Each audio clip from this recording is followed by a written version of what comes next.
I wrote this book because I have 4 daughters, and I saw the way women were treated in the history of the Christian church. And I wanted my daughters to know that there was at least a way of looking at the Christian faith that did not denigrate women. I don't like being a member of a church that treats women as second-class citizens, or that tries to control women's decisions about their own lives and their own bodies. And so I thought another voice needed to be in the religious arena that would challenge some of the traditional attitudes that we have toward women. In the major Christian churches of the world, like the Roman Catholic and the Eastern Orthodox, women are still not considered fit subjects to be ordained priests or bishops or archbishops or to serve as the Pope. And I don't want anybody telling my daughters that they are incompetent to do anything just because they were born female.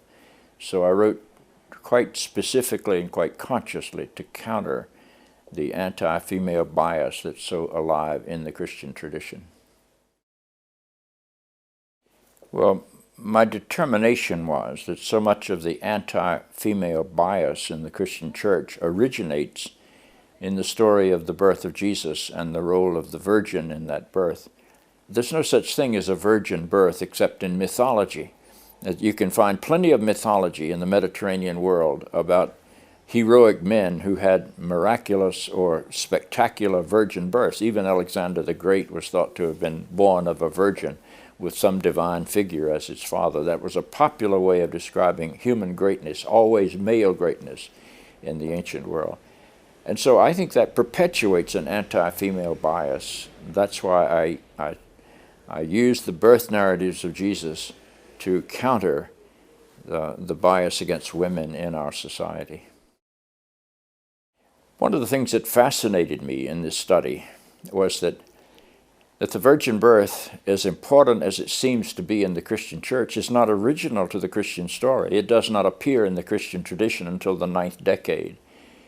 Paul, who writes between 51 and 64, never mentions it. In fact, he says Jesus is born of a woman, and nothing unique about that. Mark, the first gospel writer who wrote about 72, never mentions it. He has Jesus as a perfectly normal adult human being who comes to be baptized. So the birth story doesn't enter the Christian tradition until the 9th decade in Matthew's gospel. It's repeated in the 10th decade in Luke's gospel, and then it disappears at the end of the 10th decade from John's gospel. Surely John had heard this story, but he not only leaves the birth story out of his gospel, but also on 2 occasions, once in chapter 1 and once in chapter 6, he refers to Jesus very simply as the son of Joseph. There is no miraculous birth narrative in the last gospel to be written. I think we're making progress. It's very slow progress about women. You look at it politically, and again, my frame of reference is the United States, which is certainly not the whole world, but I think you could replicate this. In the government of the United States, we have a 9-person Supreme Court. Today, 3 of those 9 are women. That's 1/3 of the highest legal branch of our government. 1/3 of them are now women. Women only got the right to vote in America in 1920. So from getting the right to vote in 1920, they didn't get into the major universities until after World War II. The progress that women have made in the last century has been astronomical. With Hillary Clinton in 2008, she was the favorite to win, and President Obama defeated her in a very narrow vote. He won by about 100,000 votes out of about 50 million that were cast. So that was the closest that a female candidate had come. And the great contribution of Hillary Clinton, whether you like her politically or not, is unimportant. But the great contribution is she forced people in the United States to imagine that a woman can be elected to the highest office in the land. And you have to imagine it before you can actually vote for it. And so we moved that step further.